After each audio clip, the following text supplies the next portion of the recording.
Hanya yang ahli sunnah wal jamaah, yang real muslim bawa dia. Itu pun gelisah. Alamak, tak dapat gaji lah. Alamak, tak dapat glamour lah. Alamak, syarahan tak dapat upah lah. Yang ada pula, tuan ni datang dah mula nak hege-hege, nak muka-muka konon. Tuan Imam Mahdi, saya dulu pegang jawatan sekian-sekian tau dalam agama. Saya yang manage gini sekarang. Kau takdir kau pegang jawatan sekian-sekian. Setakat pegangnya saja, tapi tugasan kau buat ke tak buat, kau tahulah sendiri.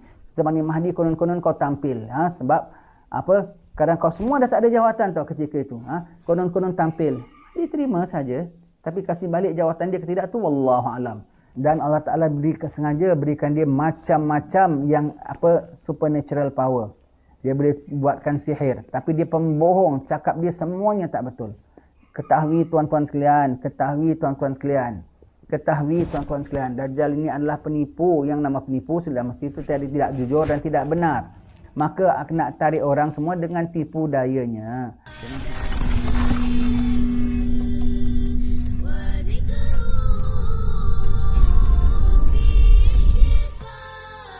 Assalamualaikum warahmatullahi wabarakatuh. Alhamdulillah, bersyukur pada Allah Ta'ala. Selamat kita berjumpa pada pagi ini dalam sesi baca kitab kita. Pagi ini adalah sesi kita untuk acara di Kuala Lumpur, yang mana biasa kita baca untuk di rumah Tuan Haji Ruzlan. Kita baca kitab Pelajaran Tauhid yang disusun oleh Al-Habib Abdullah bin Hamad Al-Jufri, guru saya. Kitab ini asalnya nota saja tuan-tuan ya. Nota apabila meninggal guru kami, kita semua anak-anak muridnya memang selalu berkumpul untuk baca kitab bersama. Kemudian apabila meninggal guru, kita rasa rindu sekali. Sangat-sangat rindu tentang ilmu-ilmu penyampaiannya. Maka kita minta siapa-siapa yang ada ambil nota daripada ustaz, boleh share sama kita. Yang ada kasih CD-nya, satu jam belum ada CD, kaset. Yang ada kasih nota-notanya. Maka daripada kitab Tauhid ini, daripada nota Tauhid, Risalah Tauhid ini, terus kita jadikan buku kecil ini. Dan diedarkan pada hall yang pertama, Habib Abdullah Jufri. Dibagi-bagikan orang. Dan sampai sekarang lah kitab ini masih hidup ya. Dan beliau tulis kitab ini pun asalnya nota tulis tangan aja. Kemudian tahun 70-an mula di-psycho style. Dan dibilang ini kitab adalah sebetulnya untuk sebagai rujukan bagi sahabat-sahabat yang mengikuti pelajaran yang saya sampaikan. Nama orang alim tak nak sebut murid. Sahabat-sahabat yang ikuti pelajaran disampaikan, maknanya kelas dia. Yang ikuti siapa? Murid dia. Tak nak sebut untuk murid-murid saya. Menjadi adab orang-orang salih ni tak sebut murid, mereka sebut kawan, sahabat, ya, sahabat. Jadi bilang ini kitab kecil dan ikhlas bikinnya. Lepas dia punya wafat, kitab dia hidup sampai sekarang ini. Dan senang, kitab Tauhid ini senang sekali kita pelajari, asas sekali ya. Tidak boleh tidak, tuan-tuan kena ajarkan kitab ini kepada anak isteri. Semua kena tahu. Sampai kita pada muka surat 36, 35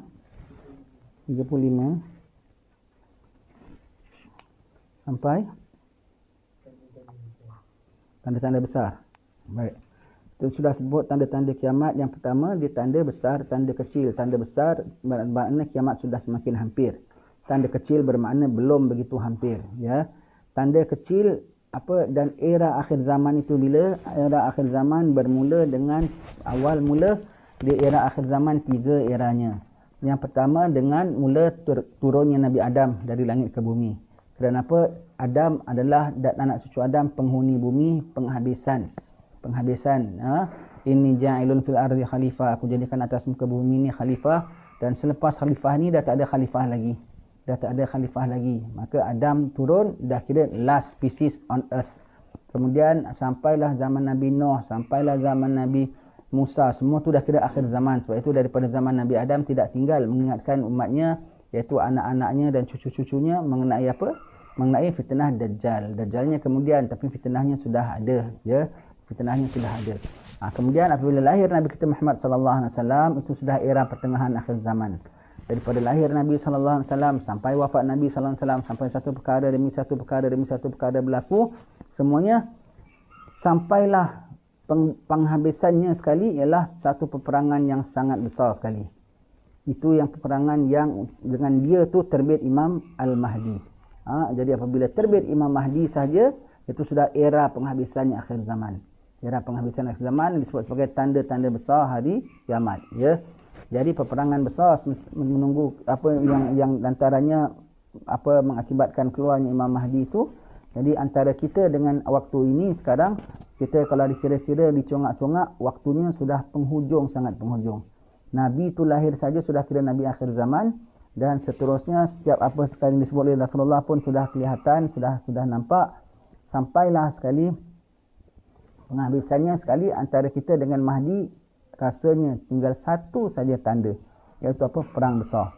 Perang besar. Bila waktunya? Wallahu alam. Dekat tak dekat, diambang tak diambang, kita sudah diambang waktu itu. Sebab apa satu datang, what's next, semuanya itu, ya. Dan kita kena percaya ini semua. Dan dengan kita tahu segala tanda-tanda ini yang Nabi kan sebutkan, banyak apa pada akhir zaman, banyak orang apa dengan tingkah lakunya berbagai-bagai ini semua, bukanlah hanya untuk kita giling-gilingkan kepala, oh akhir zaman begitu saja. Tapi untuk kita jaga, sebab kita hidup dalam tanda ini, kita is part of the tanda ini. Ini adalah satu ujian bagi kita. Kalau kita lulus dalam tanda-tanda ini, kita dapat mengelakkan diri daripada tanda-tanda yang ada ini, elakkan diri daripada perzinaan, elakkan diri daripada rasuah, elakkan diri daripada riba, elakkan diri daripada arak, elakkan diri daripada hiburan-hiburan. Lulus, mudah-mudahan lulus. Nanti bersiap sedia untuk menghadapi ujian yang lebih besar lagi. Kalau ujian yang ini kita dah kalah, dengan keduniaan kita kalah, suka kemewahan, suka nak style, suka nak tunjukkan hebat Allah.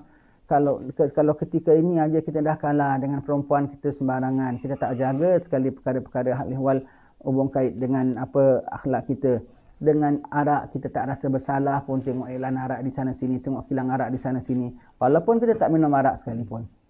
Itu semua tu nak tengok macam mana kita punya keterlibatan kita, how far keterlibatan kita, itulah gagalnya kita. Kalau kita semua dapat elakkan, dapat selamatkan diri, nanti mudah-mudahan dengan sedemikian itu bersedialah kita untuk menghadapi ujian yang lebih besar, iaitu zaman lepas zaman Mahdi itu lagi perang demi perang demi perang, dan juganya lapar dan kemarau dan kepayahan, dan tebusannya ialah apa? Iman. Nak sepotong roti, buangkan iman. Buangkan iman, ikrar ikut mereka, dapat lebih daripada roti, dapat makanan berkati-kati, dapat pakaian berganti-ganti. Tapi kau siaplah di akhirat nanti, tak dapat lintas atas itu titi. Ya. Jadi akhir zaman itu sudah sampai ujungnya. Kita perlu tahu akan tanda-tanda ini. Tanda-tanda besarnya ialah dengan keluarnya Imam Al-Mahdi, seorang dari zuriat Rasulullah sallallahu alaihi wasallam, untuk mengembalikan keadilan setelah dunia ini dipenuhi dengan kezaliman. Zalim apa? Hak. Zalim ialah apabila sesuatu tu tak diletakkan pada haknya, tu namanya zalim. Zalim terhadap hak-hak Allah Subhanahu wa taala. Hukum Allah taala orang perlakukan sesuka hati mereka, dan mereka mengatakan ini hukum Allah taala. Apa hak-hak orang untuk kehidupan, hak-hak orang untuk apa menghuni muka bumi ini, semua ditekannya orang. Bahkan nyawa orang dah tak ada nilai lagi pada ketika itu, ya. Nyawa orang dah tak ada nilai lagi pada ketika itu. Zalim, sangat-sangat tertindas, sangat zalim, sehingga umat Islam tak ada pimpinannya. Baik, kita nak tengok Imam Mahdi, dia adalah orang akhir zaman. Bermakna dia bukan daripada orang zaman dahulu kala sebagaimana apa difaham oleh orang Syiah. Imam Mahdi ni orang sudah wujud sejak zaman Nabi. Bermakna dia salah seorang sahabat. Kemudian dia disimpan oleh Allah Ta'ala, disembunyi. Akhir zaman baru dia zahir. Bukan pendapat kita, apa Ahlussunnah wal Jamaah, Imam Mahdi ialah orang lahir akhir zaman.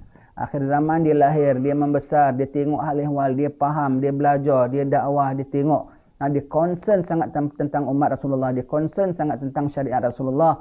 Allah angkat dia jadi Imam Al-Mahdi. Mahdi namanya gelaran. Nama dia sendiri ialah Muhammad bin Abdullah atau Ahmad bin Abdullah ataupun seumpama itu. Dan nama ini pun sama ada namanya adalah nama batang tubuh dia ataupun nama kerohanian dia. Pokoknya Nabi sebut nama dia tu nama dia lah. Kita tak tahu nama yang mana satu. Dan wajahnya macam wajah Nabi. Nabi sebut kulitnya macam kulit Nabi. Matanya macam mata Nabi. Jadi supaya apa? Kenapa Nabi sebutkan itu? Nabi sebutkan, biar kau yang jauh-jauh ni jangan nak ngaku Mahdi. Muka kau jauh. Muka kau jauh totok kau nak ngaku Mahdi. Tengok muka kau cermin. Agaknya kita tengok orang-orang yang ngaku Mahdi selama ni. Dia ngaku Mahdi. Tengok cermin agak, dia tengok muka dia nampak muka Arab agaknya, punya tak sedar diri. Allah, dia boleh mengaku dia Mahdi pulanya. Nabi sebutkan mukanya, ciri-cirinya, biar kau jangan nak mengaku-mengaku kalau kau bukan. Tapi Nabi sebut nanti kan orang kafir boleh detect dia, tak boleh. Nabi tidak bodoh dan Allah tak boleh ditipu. Yang Nabi sebutkan itu, walaupun Nabi sebutkan begitu, kalaupun memang muka dia begitu, nama dia begitu pun mereka cannot detect. They cannot detect at all. Takdirnya kalau dia betul terjumpa orang yang nama begitu dan muka begitu, takdir dia nampak, senang aja. Allah Ta'ala kaburkan sikit satu urat mata dia saja, dia dah nampak kulit dia hitam. Orang kaburkan sikit aja dia nampak apa orangnya, apa namanya lain, salah baca ke apa. Senang, as easy as that. As easy as that. As easy as that. Dan kalaupun tidak begitu, Allah boleh, yang Nabi sebutkan, kalau tidak begitu sekalipun, mungkin yang Nabi sebutkan ialah kod dia. Bukan exact dia. Kod dia. Jadi kau kena faham baca kod dia. Yang Nabi bilang warna dia begini, tu dia punya kod dia. Dia punya nama dia tu pun mungkin disamarkan dahulu. Nanti akhir zaman baru zahir yang dia actual one. Pun semuanya pokoknya Allah dan Rasulnya tak boleh ditipu. Segala yang disebut oleh Nabi tak boleh dipakai untuk against syariat Nabi. Baik. Imam Al-Mahdi. Ketika Imam Mahdi muncul, wajib memberikan segala pemerintahan kepada beliau. Bukan optional ya. It's not optional. Kau nak iman dengan dia ke, nak ikut dengan dia ke tidak ke, pada ketika tu kalau dia keluar tak ikut, samalah, sama hukumnya macam kau tak ikut zaman Sayyidina Abu Bakar. Samalah kau tak ikut dengan zaman Sayyidina Umar. Bermakna kau tak keluar daripada grup dengan nyatanya. Siapa yang tak keluar pada dia, nombor satu, orang-orang yang bukan daripada Ahli Sunnah wal Jamaah tidak akan terima Imam Al-Mahdi. Mereka tidak akan terima Imam Al-Mahdi ya. Mereka akan, apa ini ke Mahdi? Kerana perwatakannya tak secocok. Ini ke Mahdi baca tahlil, ini bid'ah, ini bid'ah. Tak akanlah Mahdi baca maulid. Bukanlah. Nanti mereka keluarkan takwil-takwil lain. Ini ke Mahdi, Pak Arab seyengki aja agama kita, suruh kita hebat. Dia dengan orang kafir segan dengan kita. Orang kafir tak ada lain. Allah. Ini dengan Pak Arab ni seyengki ni, dengan kain pelikat dia, dengan serban dia, apa siapa ini Mahdi. Buat malu saja nak mengaku dia. Banyak orang-orang ahli keduniaan tak akan mengaku dia Imam Al-Mahdi. Tapi wajib memberi pemerintahan kepada dia. Menyerahkan segala pucuk pimpinan kepada Imam Al-Mahdi. Wajib. Dia wakil Rasulullah dengan perintah Allah Subhanahu Wa Taala.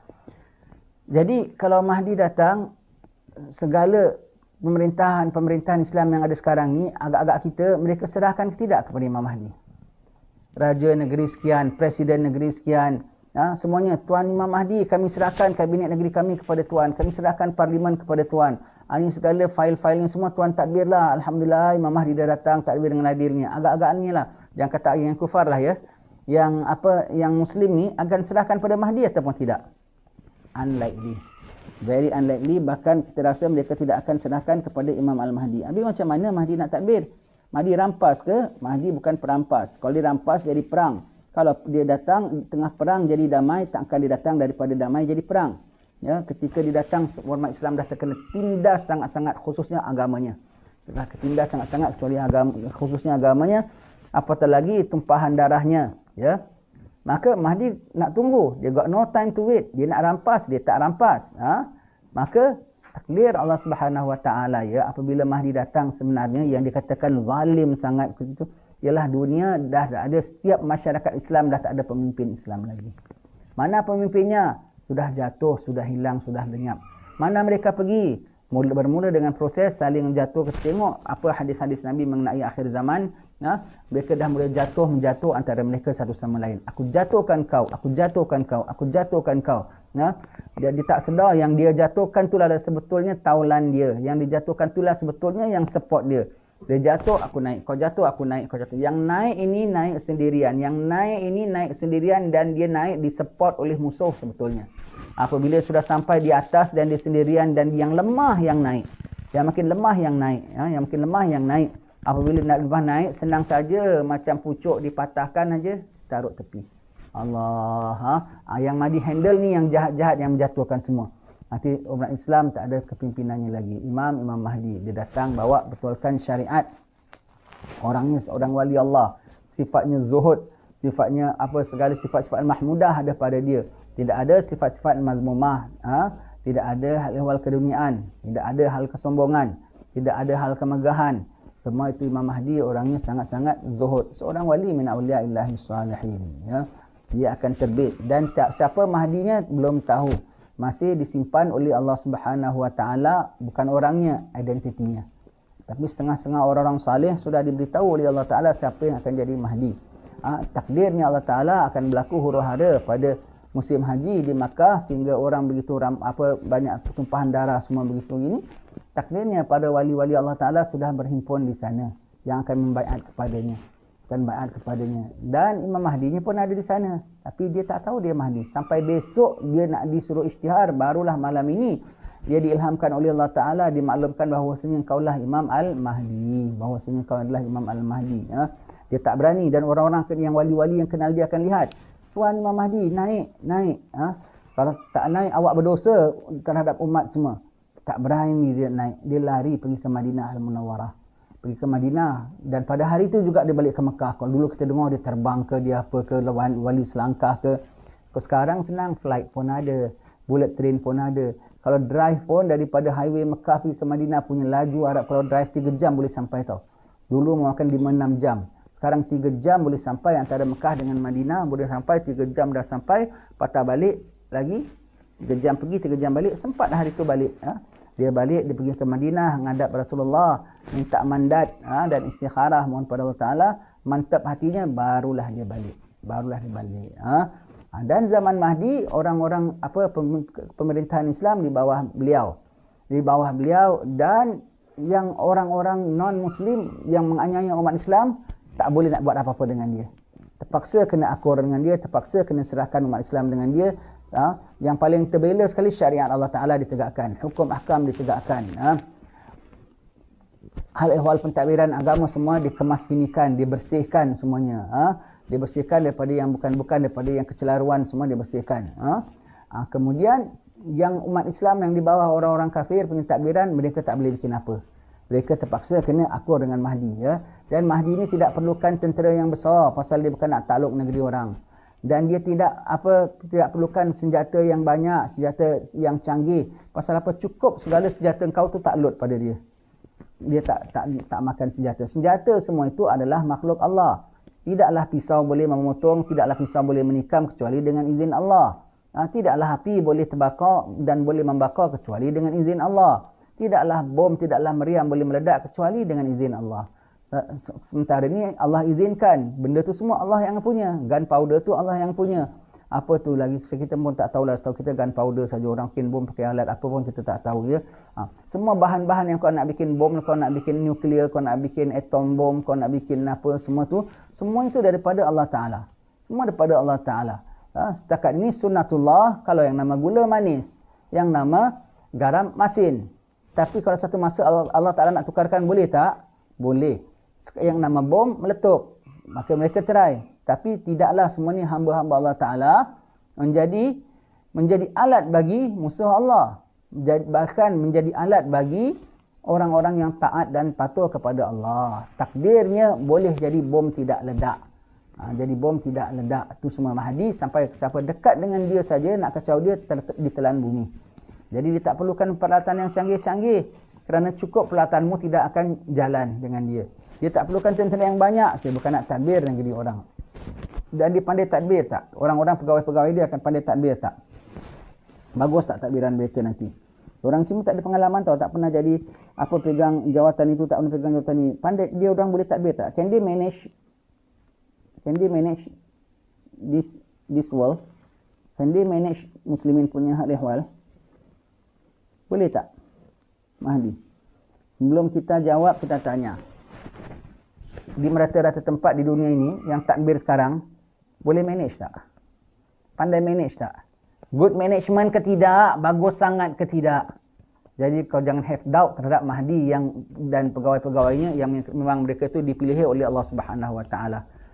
Dan mereka takbir dunia, dan mereka tak perlukan takbir dunia dengan kemewahannya. Bukan takbir dunia itu bermakna mesti ada kereta api yang boleh begini-begini, mesti ada kapal terbang yang boleh begini. Tak semestinya. Tak semestinya. Cukup untuk ibadat, cukup untuk hidup, cukuplah zaman dah akhir ketika itu. Itu zaman Imam Mahdi. Mahdi akan takbir selama 5 tahun hingga 7 tahun, setengah riwayat 7 tahun hingga 9 tahun. Kalau digabungkan semua bermakna antara 5 dengan 9. Kerana setengah negeri diambil awal, maka 9, setengah negeri diambil lewat, maka baru 5 tahun mungkin takbirannya. Begitu ya Imam Al-Mahdi. Dan ketika zaman dialah orang-orang kufar akan yang di bawah dia umat Islam, hanya yang ahli sunnah wal jamaah yang real muslim bawah dia. Itu pun gelisah. Alamak tak dapat gaji lah, alamak tak dapat glamour lah, alamak syarahan tak dapat upah lah. Yang ada pula, tuan ni datang dah mula nak hege-hege, nak muka-muka konon.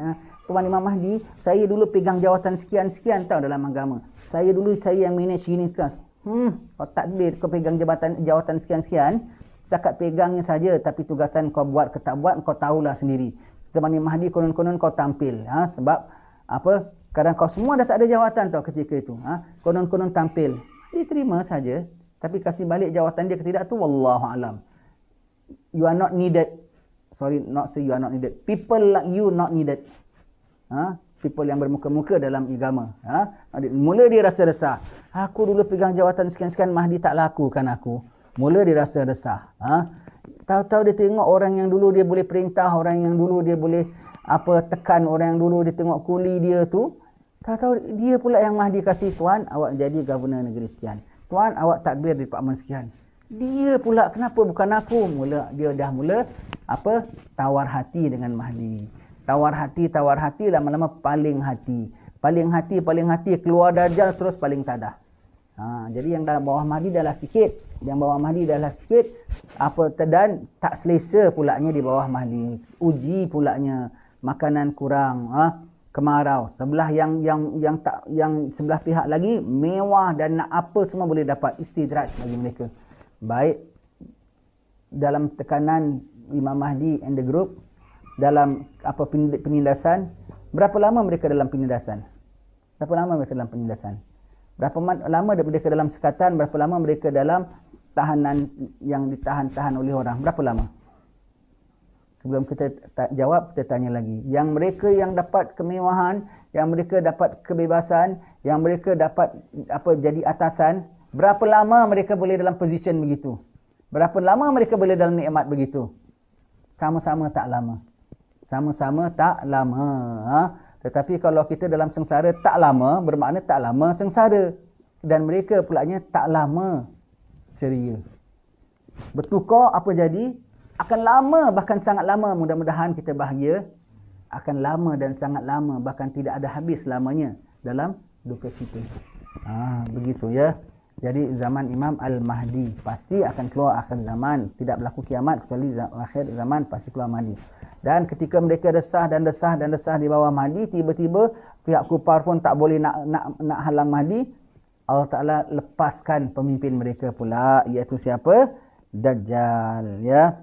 Datangnya Dajjal dalam era Mahdi. Sebelum keluarnya Dajjal akan berlaku kemarau 3 tahun. Tahun yang pertamanya hujan kurang 1/3 daripada biasanya. Tahun yang kedua hujan hanya 1/3 kurang 2/3 dari biasanya. Tahun keluarnya Dajjal tak ada hujan langsung, hanya minum air caki-baki apa yang ada saja. Tapi ingat ya, hujan tak ada, bumi masih ada air lagi. Bumi masih ada air lagi. Kalau rezeki Allah nak beri, pasti ada sumbernya, jangan bimbang. Begitu ya. Kemudian keluarlah Dajjal. Dajjal adalah bangsanya Yahudi. Mak bapaknya kahwin lama, tak ada anak. Kulitnya gelap, matanya satu. Ya. Dan Dajjal ini khilaf ulama. Hatta dalam mazhab kita sekalipun. Ya. Bahawasanya sama ada dia orang akhir zaman lahir macam Mahdi, ataupun dia orang daripada zaman dahulu sudah ada. Bahkan ada mengatakan sebelum zaman Nabi SAW dia sudah ada. Ya. Banyak riwayatnya. Jadi tentang Dajjal ni banyak riwayatnya. Dan Allah Ta'ala sengaja berikan dia macam-macam yang supernatural power. Dia boleh buatkan sihir. Tapi dia pembohong. Cakap dia semuanya tak betul. Ketahui tuan-tuan sekalian. Dajjal ini adalah penipu. Yang nama penipu sudah mesti itu tidak jujur dan tidak benar. Maka nak tarik orang semua dengan tipu dayanya. Dajjal bukan keluar dengan matanya sebelah, dengan mukanya menyeringai macam monster. Kalau kita tengok dalam internet gitu kan, dia kalau keluar begitu pun tak ada siapa orang nak ikut dia. Dia akan keluar dalam keadaannya, kenapa orang boleh ikut dia berbondong-bondong. Orang barat pun ikut dia, orang putih yang suka style-style pun ikut dia, orang-orang high class pun suka ikut dia. Kerana dia datang tu dengan penampilan yang begitu punya mempesonakan. Kalau ada orang paling handsome, Dajjal lebih handsome. Sampai orang terpesona tengok dia. Walau mata dia sebelah sekalipun. Kalaulah ada orang ahli politik yang bijaksana mengatakan kami boleh atur ini, kami boleh urus ini, semua begitu ya. Dia lebih bijak mengeluarkan dia punya blueprint dia punya segala purple print dia ke, dia punya brown print dia ke, apa semua dia keluarkan. Begini. Tapi semuanya palsu. Tengok tempat kau, tengok masyarakat kau ada masalah ini. Dan cara solusinya ialah begini. Masalahnya sebetulnya pun bohong. Bukanlah masalah sangat. Kau yang bilang itu masalah. Actually it's not masalah. Kita pun, ya, kita dalam masalah. Ada solusi begini. Masalahnya pun bohong, solusinya lagi bohong. Kalau ada ahli ekonomi, bila dia akan mengatakan negeri anda sebetulnya miskin, orang-orang anda semua kurang makan, gitu. Padahal lebih daripada cukup kita. Lebih daripada cukup. Dia miskin. Kami akan gerakkan jentera, bina kilang, bina itu gini, sampai setiap orang income paling tidak sekali 3,000 satu bulan dalam tempoh masa akan yang terdekat. Adakan pekerjaan, akan bina jembatan, akan begitu begini. Ini semua prasarana tak betul. Kita akan majukan ekonomi. Wah, kita pun dengar. Sebetulnya yang disebut kau miskin pun tak betul. Dia boleh janji nak buat kaya pun adalah pembohong. Dia 40 hari mana dia sempat nak bikin apa-apa, dan dia tak ada duit pun. Anda lapar. Betulnya tak lapar. Kita makan satu hari pun sudah cukup. Anda lapar, anda kurang energi. Kasih makan. Laparnya pun bohong, makannya pun bohong. Anda sakit. Saya bawa obat. Kalau satu orang ahli perubatan yang mahir, Dajjal akan keluar sebagai yang terpaling mahir sekali. Dia akan mengatakan kita ada sakit itu, sakit ini, dan dikasih sakitnya palsu, penawarnya pun palsu. Makin ambil penawarnya, makin keluar kurap, makin macam-macam, jadi yang bukan-bukan. Baik, itu Dajjal. Dan segala janji-janji itu adalah palsu belaka. Tetapi kita akan tengok, lihat, semua ada bersama dengan kami. Tengok, orang Keling pun ada, orang Cina pun ada, orang Eropah pun ada, orang Jepun pun ada. Tengok, orang Islam pun ada. Tengok, sebahagian orang pegang jawatan-jawatan Islam pun yang berbondong-bondong keluar pada Mahdi, 10,000 umat Islam, 1/3 umat Islam, dan 10,000 yang bergelar ulama ulama dunia. Semua untuk dunia akan terpesona. Tak apalah, waktu dulu aku pun dah tahan sabar lama sangat, aku nak juga bernapas sikit, nak juga rasa, lepas tu boleh taubatlah. Tak, sudah habislah. Kau masuk tak ada keluar lagi. Susah, jangan kau yang kan senang. Kalau masuk jadi kat dunia sekarang saja, kau masuk dalam geng jahat, susah nak keluar. Masuk geng dia tu, yang dia pegang bukan hanya dirimu tu, yang dia pegang tu akidahmu.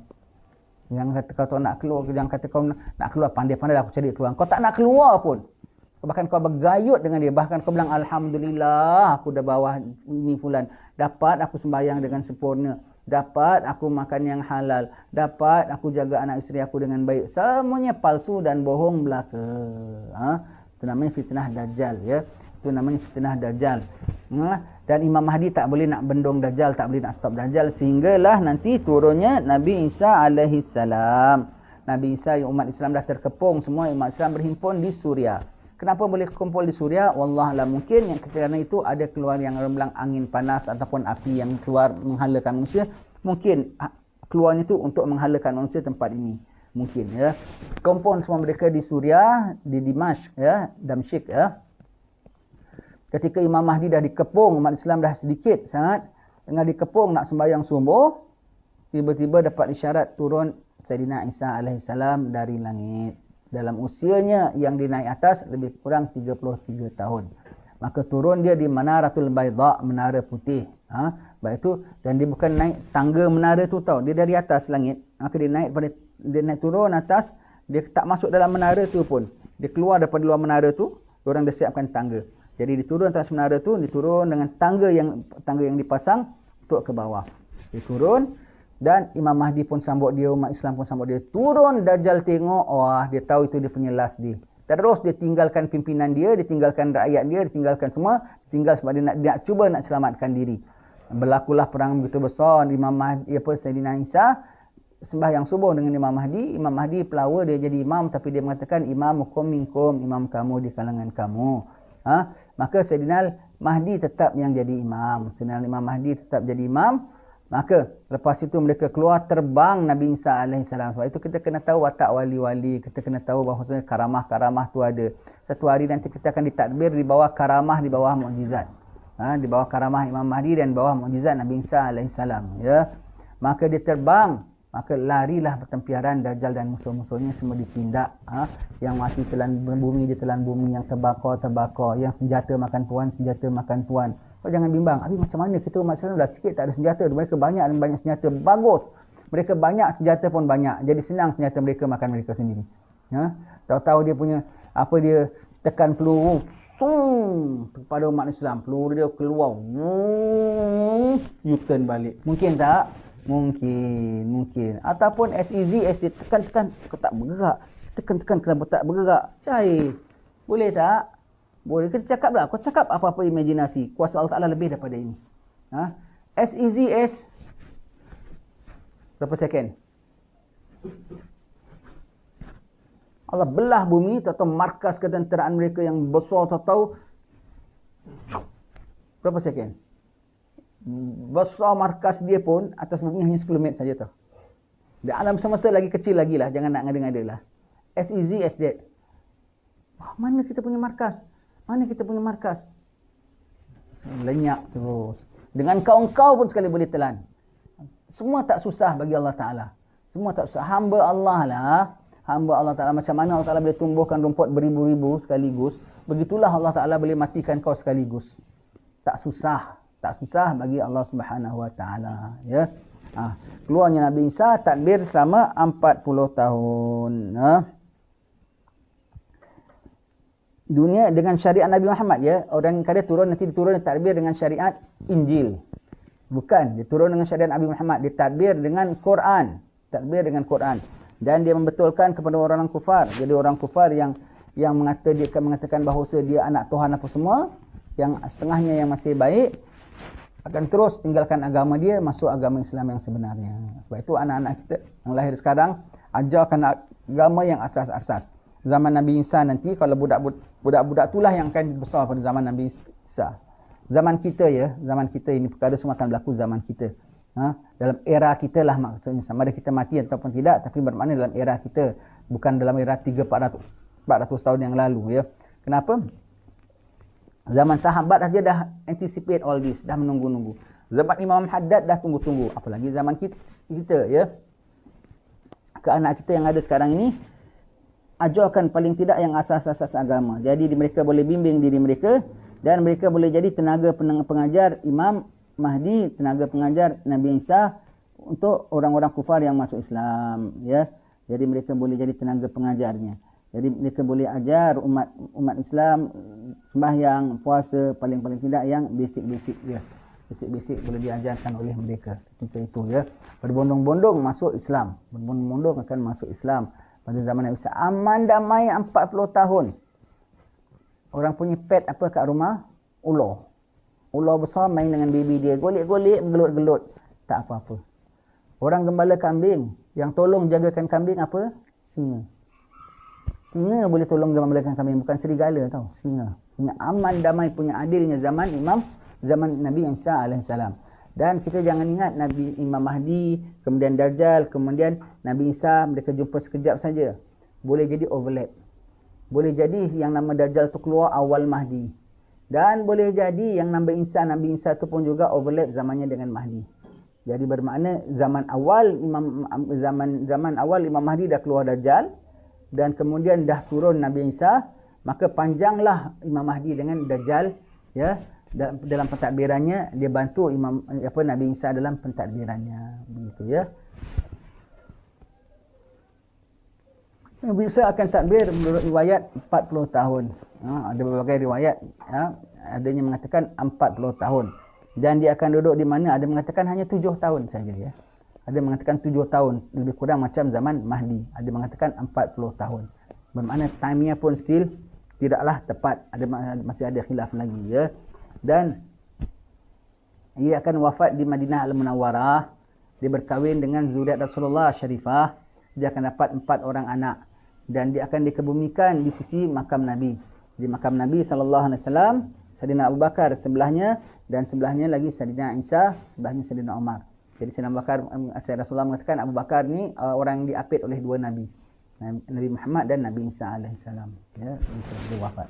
Lepas dia punya wafat saja, Maka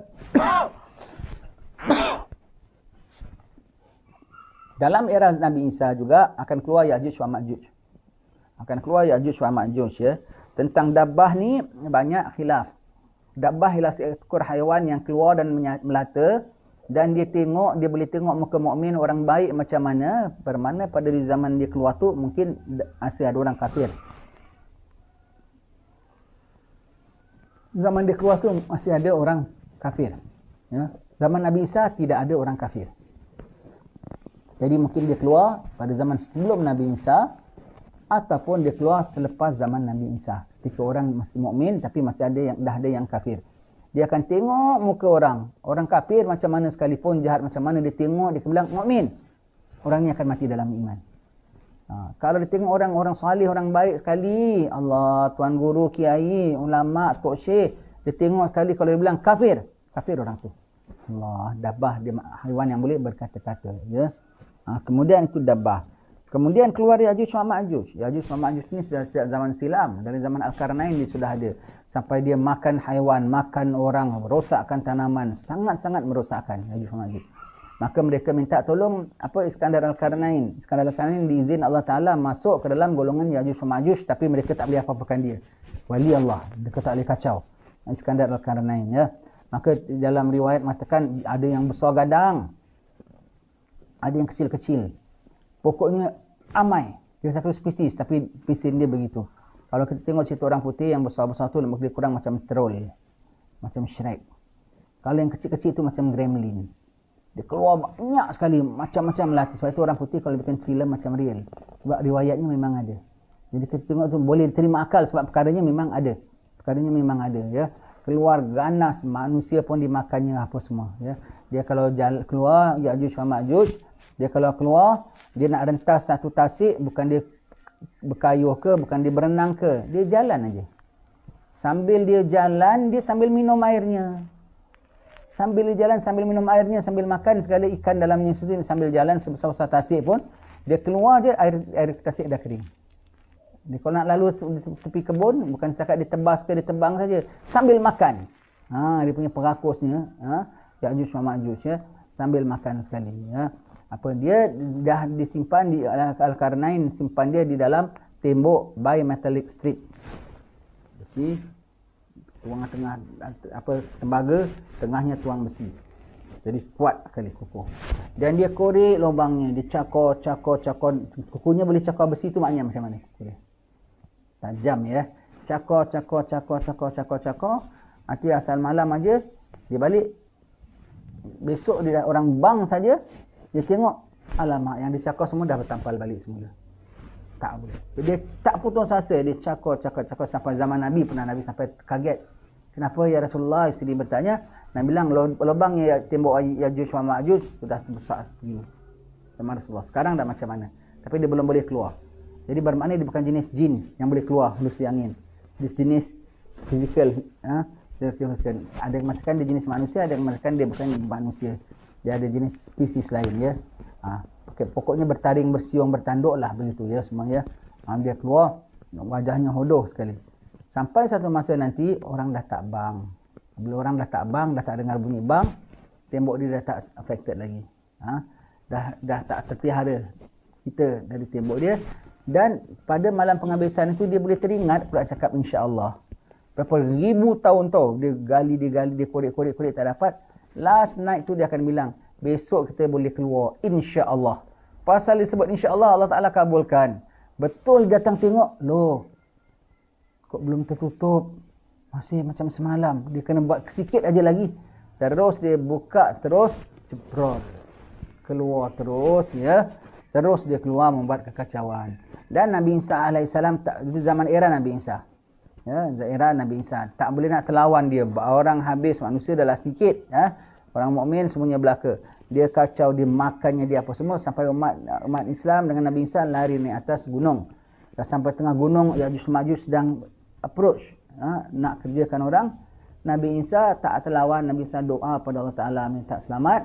Maka Allah Ta'ala keluarkan musuhnya, Ya'juj Ma'juj itu. Lawan dia ialah apa? Ulat dari tengkok dia sendiri. Keluar ulat. Ulat dalam badan dia tau. Dalam badan dia ulat tu tak apa-apakan dia tau. Dia keluar, patok dia sendiri, mati.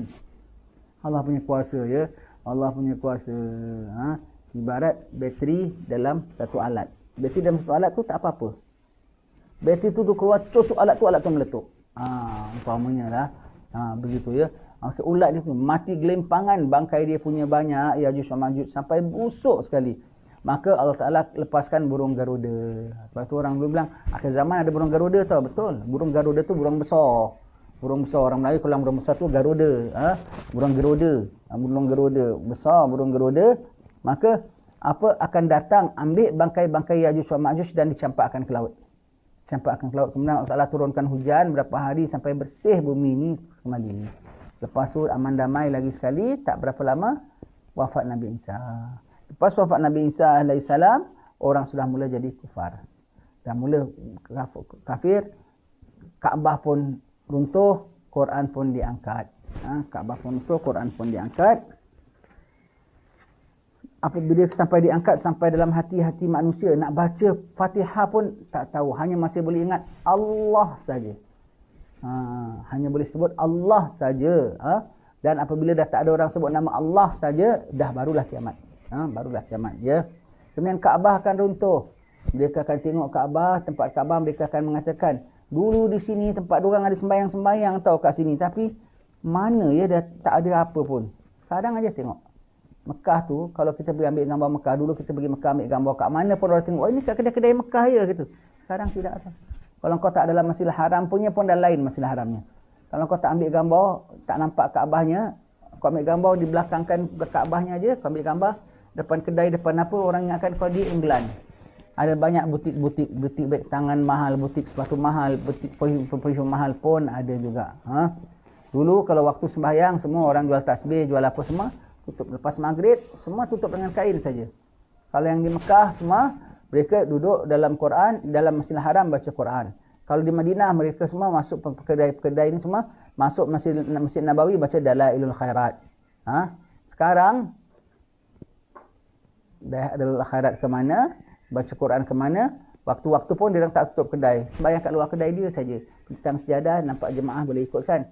Yang ada sembahyang tak ikut jemaah pun, sembahyang. Terus kedai ni memang tak sempat tutup pun. Allah, sampai begitu ya. Kaabah akan runtuh ya, Kaabah akan runtuh. Kemudian apabila sudah semikian, matahari akan lenyap selama 3 hari. Tidak ada matahari ditahan oleh Allah Ta'ala. Satu dunia tak ada matahari. Jangan kita sangka kita terang, mereka gelap, kita gelap, mereka terang. Semuanya gelap gelita. Semuanya gelap gelita. Dan orang-orang mukmin akan tahu, menyedari bahawasanya ini sudah tanda akhir zaman lagi. Yang orang-orang mukmin akan beriman, kuatkan syahadat mereka semua. Orang-orang yang lalai akan tak kisah. Pandang sebagai satu fenomena alam lah begitu begini. Dan hanya beberapa ketika saja lepas itu. Hanya beberapa hari saja. Dan orang masih sedang lalai. Orang masih jual beli di pasar. Tak tahu langit terbelah, bumi terpecah. Lakulah kiamat. Sangka kala pun ditiupkan. Baik ya. Dengan lahirnya tanda yang akhir ini, maka malaikat Israfil pun diperintahkan oleh Allah untuk meniup sangka kalanya. Dan musnahlah alam ini dan segala isinya. Tiup sangka kala ya. Jadi malaikat Israfil sekarang tengah buat apa? Pada zaman Rasulullah, dia sudah pandang ke langit dan corong moncongnya sangkakala tu dah di mulutnya. Tunggu blow, punya command saja dia terus blow. Dia dah standby sejak zaman Rasulullah. 1400 tahun dia dah standby. Berapa lama dia dah tunggu tu? Lama tak lagi dia tunggu, tak lama lagi dia tunggu. Tiap sangkakala berlakulah kiamat. Wa nufikha fis-sur wa nufikha man fis samawati wa man fil ard illa man syaa Allah.